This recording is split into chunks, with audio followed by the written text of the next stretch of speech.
Welcome, curious minds, to another deep dive. Today, we're tackling, well, a pretty fundamental question in business, isn't it? It really is. In this, incredibly noisy world, how do companies actually cut through all that information? How do they connect with you, the consumer? And maybe even more importantly, build trust. Exactly. Build lasting trust. That's the big challenge. So today we're diving into the strategic world of advertising and public relations. We're pulling insights straight from your Principles of Marketing course material. Right. Think of this as your shortcut, understanding not just what these things are, but the strategic why. Why you see that ad, why a company says what it says. And for our listeners, especially you Appalachian State College of Business juniors, getting these concepts down is, well, it's absolutely vital for stepping into marketing, right? Couldn't agree more. It's foundational. Okay, so our mission today, pull out the key takeaways from the source material. We'll look at the different kinds of ads you see every day, walk through building a campaign, from scratch. And then we'll pivot. We'll talk about public relations PR, how companies manage their image, build those positive vibes, and yeah, handle the bumps too. Get ready for some real-world examples, things that connect directly to where you're headed. Yeah, by the end, you should have a really solid grasp of these marketing pillars and hopefully a sharper eye for the strategy behind the messages you see constantly. Okay, let's start simple. Advertising. Yeah. What exactly is it? Because it feels like more than just selling stuff. It absolutely is. So at its core, advertising is paid.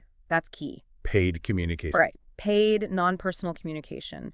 It's usually transmitted through mass media, think TV, radio, internet, billboards, print. The big channels. Exactly. Any channel reaching a broad audience without that direct one-on-one chat. And its goal, to influence behavior. Like buying something. That's the obvious one, yeah, purchase behavior. Right. But also shifting how you think about an idea, an image, an issue, even a person. Okay, so that's important. Not all ads are selling a specific product. So what are the main categories we should know? We can break it down broadly into two main types. First up, institutional advertising. Okay. This isn't about pushing, say, a specific shoe. It promotes the organization itself, its image, its ideas, maybe its stance on political issues. So like reputation building for the company as a whole. Exactly. Building or maintaining a good reputation, often targeting folks beyond just customers, maybe shareholders, policymakers, the general public. Ah, okay. Like advocacy ads. Yeah. Our sources mentioned Stonyfield, right? Right. Promoting their organic farming projects. Perfect example. They're not shouting, buy our yogurt in those ads. Right. They're building this positive image showing commitment to sustainability. That's long-term brand building. It's institutional. Got it. So what's the other big umbrella? That would be product advertising. This one is laser-focused on promoting specific products, uses, features, benefits. Okay, the more direct stuff. Right. And within that, there are several subtypes, each with its own job to do. Let's break those down. First, there's pioneer advertising. This Yeah. is for totally new product categories, things people haven't seen before. Ah, okay. Its job is to stimulate what we call primary demand, basically making people aware a whole new type of solution exists, and then, explaining why they might want it.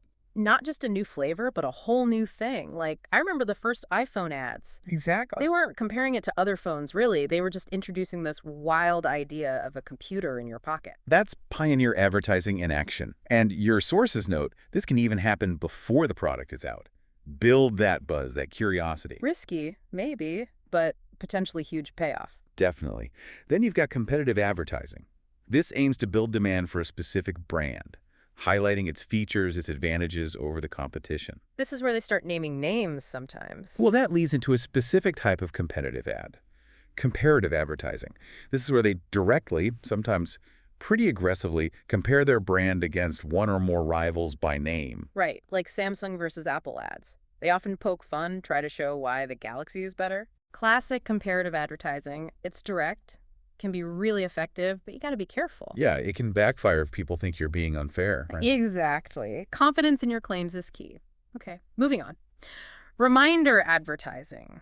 Sounds straightforward. It is. Just keeps an established brand top of mind. Reminds you it's still around, still offers what it offers. It's about staying relevant. Like Clorox ads on TV.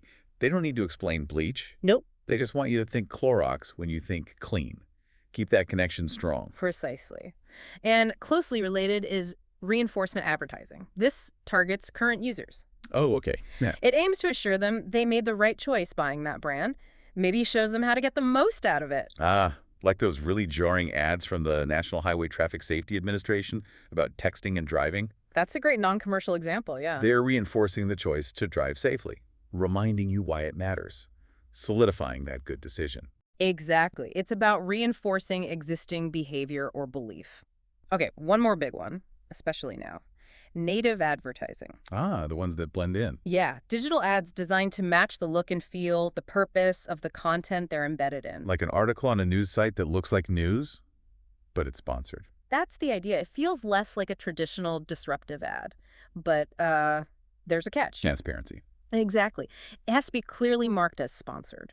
Our sources really stress this. It's effective, boosts brand perception, but you risk losing trust if people feel tricked. It's a fine line. Yeah, balancing engagement with not feeling, sneaky. That's the challenge marketers face constantly with native ads. Okay, so a company figures out what kind of advertising fits. Now, how do they actually build a whole campaign?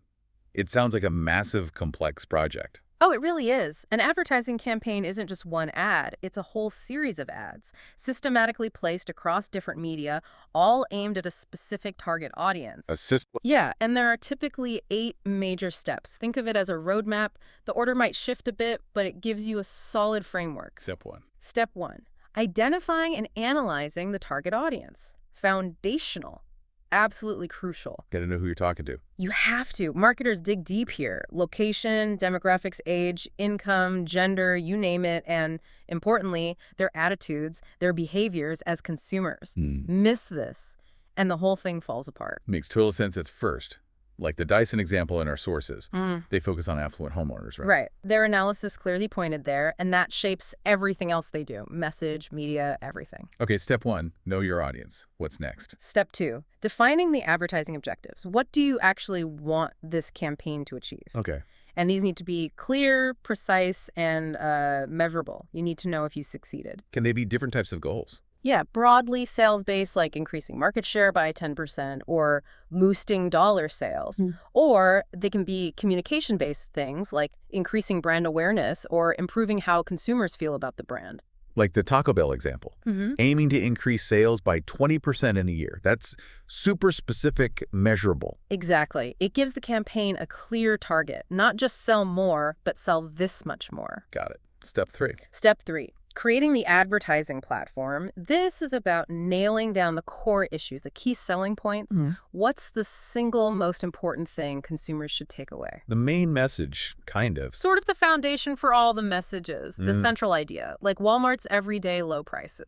Okay, that's their platform. It's consistent across campaigns. Precisely. It's the core promise. Okay, step 4, determining the advertising appropriation. The budget. Yep, setting the budget. How much money are we allocating for this period? And there are different ways to do it. Like what? Well, there's objective and task. Figure out what tasks you need to do to meet objectives, then cost them out. There's percent of sales based on past or projected sales. Competition matching, trying to spend what your rivals spend. That sounds reactive. It can be. And then there's the arbitrary method, basically. An executive just picks a number. That one's pretty risky. Yeah, seems less strategic. So P&G setting aside $20 million for a new product launch that's appropriation in action. Exactly, a strategic investment decision. All right, budget set. Step 5. Step 5, developing the media plan. This gets specific. Where exactly will the ads run and when? The logistics. Very much so. The goal is to reach the most people in your target audience effectively within that budget. You're looking at reach what percentage see it and frequency, how often they see it. And this is where things have changed drastically, right? Digital versus traditional. Massively. Our sources point out digital ad spending is projected to just explode over $697 billion by 2030. It's going to be more than 3/4 of all media spending. Yeah, and back in 2022, people were already spending way more time with digital media than traditional. It's a fundamental shift. Marketers have to be where the audience is. So Petco planning TV ads and internet ads, that's a modern media plan, thinking across channels. Exactly. And remember those BMW films? Hiring top directors for online short films. Yeah, those are cool. Brilliant example of embracing digital platforms, creating actual content, not just interrupting. And the timing matters too, right? Yeah. Continuous, flighting, pulsing. Absolutely. Continuous is a steady stream of ads. Flighting is bursts of ads, then periods of silence. Pulsing is a mix, a constant base level, plus occasional heavier bursts. The choice depends on the product, the market, the objective. Makes sense. Okay, we have the plan. Now for the ad itself. Step 6, creating the advertising message, the creative part, the actual content and form of the ad. What goes into that? So much. Product features, obviously. Who your target audience is, your objectives. And critically, the media you chose, you write differently for radio than for a magazine. It includes the copy the words, spoken or written, headlines, body text, signatures. For video, you'd use a storyboard, like a blueprint combining words and visuals. And then the artwork illustrations, layout, the whole visual identity. This is where spokes characters come in too, right? Yeah. Like the Geico Gecko. Yeah, exactly. Our sources mention how characters and mascots can really give a brand personality, make it more relatable, build that equity. And sometimes the message is really powerful, challenging norms, like the Dove Real Beauty campaign. A landmark campaign.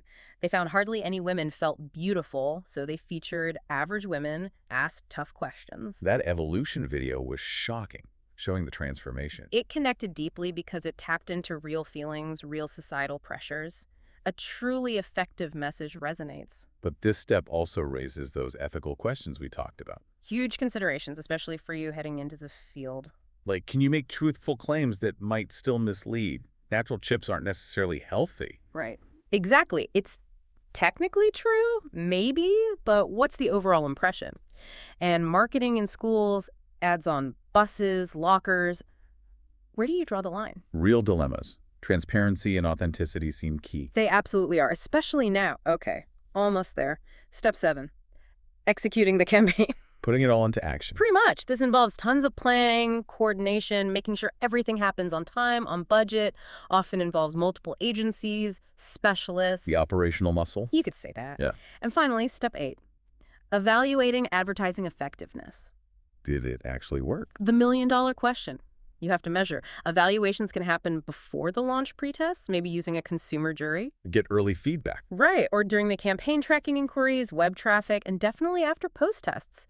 Things like recognition tests. Have you seen this ad? Or recall tests. What do you remember about this ad? Did it stick? Did it change minds or behaviors? So doing pre-tests and post-tests, like the example given, is just standard practice to see the impact. It should be. You need that feedback loop to learn and improve for next time. Can't just throw it out there and hope. Okay, wow. That's a comprehensive look at building an ad campaign. But advertising isn't the whole story, is it? There's public relations. Right, PR. It works hand in hand, but it's distinct. How so? How does PR differ from advertising? So, public relations is broader. It's about managing communication to create and maintain favorable relationships between an organization and all its stakeholders. Stakeholders. Like not just customers. Exactly. Internal ones too. Employees, investors, and external customers, suppliers, the media, government, the general public, everyone the organization interacts with. And the focus is different. Yeah. While advertising often pushes specific products, PR is really about enhancing the image and reputation of the entire organization, building trust, credibility, goodwill. Okay, so how do they do that? What are the tools in the PR toolbox? There's a whole range. General PR tools include written materials, brochures, newsletters, company magazines, news releases, and nowadays a huge part is managing the online presence, websites, blogs, social media. Digital PR. Definitely. Plus corporate identity stuff, logos, business cards, speeches by executives, sponsoring events, sometimes even creating events just to generate positive news. Making your own news. In a way, yeah. Then there are the publicity-based tools. This is a really powerful subset of PR. What makes it different? Publicity is communication transmitted through mass media, but crucially, at no direct charge to the company. Ah. So it's not paid media like advertising. It's earned. Exactly. Earned media. It comes from news coverage, which gives it huge credibility. Can you give some examples, like real-world scenarios? Sure. Think about that oil company after a spill. The CEO holds a press conference. That's a publicity tool directly addressing the media, trying to control the narrative. Right. Very visible. Or, say, the Atlanta Zoo wants to promote a concert. They send a short news release, a blurb to local radio, hoping they'll announce it. Okay. Lululemon gets a big photo of a new outfit with a description on the front page of a newspaper section. That's a captioned photograph used for publicity. And what about something like a magazine article? If Bloomberg Businessweek runs a big feature article about how Square's card reader is changing banking, that's incredibly valuable publicity, third-party validation. Stuff money can't directly buy. Precisely. The upsides are huge. Credibility, news value, word of mouth, that feeling of media endorsement, and relatively low cost. But there must be downsides, right? You said earned. There are big limitations. You can't control if the media runs your story. Yeah. You can't control the exact content or the timing. You pitch it, hope for the best. You give up control for credibility. That's a tricky trade-off. So how do companies know if their PR is actually working? Seems harder to track than ad clicks. It is more nuanced, definitely. But there are methods. Environmental monitoring tracking shifts in public opinion, PR audits assessing the company's overall image. Checking the poll. Kind of. Communications audits, analyzing specific messages, seeing who read them. Social audits, measuring how stakeholders view the company's social responsibility efforts. Okay. They might also just count media mentions, how many times are we featured, or try to measure changes in awareness or attitudes linked to the PR campaign. And what about when things go wrong? Bad PR can kill a reputation fast. Absolutely. A reputation built over years can crumble overnight. That's why crisis management is so critical in PR. So planning for the worst. You have to. Predetermined plans for handling negative events, unsafe products, employee scandals, executive missteps. You need a playbook. What's the best approach usually? Hunker down. Generally, no. Our sources emphasize transparency. Be forthright with the press, with the public. Act quickly, decisively. Try to get ahead of the story or at least manage it openly rather than hiding. That sounds hard. Admitting fault isn't easy for a business. It goes against instinct. But the long-term damage from perceived deception or a cover-up is usually far worse than the short-term pain of honesty. Trust, once broken, is incredibly hard to rebuild. Patagonia comes up in the sources as a company with strong integrity baked in. Yeah, they're often cited. Their environmental principles are part of their business. That proactive, values-driven approach builds a reservoir of goodwill. So when challenges hit, they have that foundation of trust. Exactly. It helps them weather storms that might sink other companies lacking that built-up credibility. Wow, okay. What a journey through advertising and PR. We've covered definitions, the detailed steps of campaigns, the tools of PR. It's clear they're both vital, constantly evolving parts of marketing. Absolutely essential. And for you, as App State business junior stepping into this world, really understanding these concepts, not just memorizing terms, but grasping the strategy, the ethics, the constant need to adapt. That's the key. That's what drives success. It shapes how brands are seen, how they're trusted or not trusted. Okay, so let's leave our listeners with something to chew on. We've talked about advertising, creating desire, PR, building trust. But in today's world, super transparent, digital, information flying everywhere, good and bad. Yeah, challenging landscape. What do you think is the biggest challenge ahead in balancing those compelling ad messages with maintaining a truly positive, authentic public image? And maybe more importantly, how will you, as future marketers, make sure ethical thinking isn't just an afterthought, but genuinely drives your decisions for long-term success?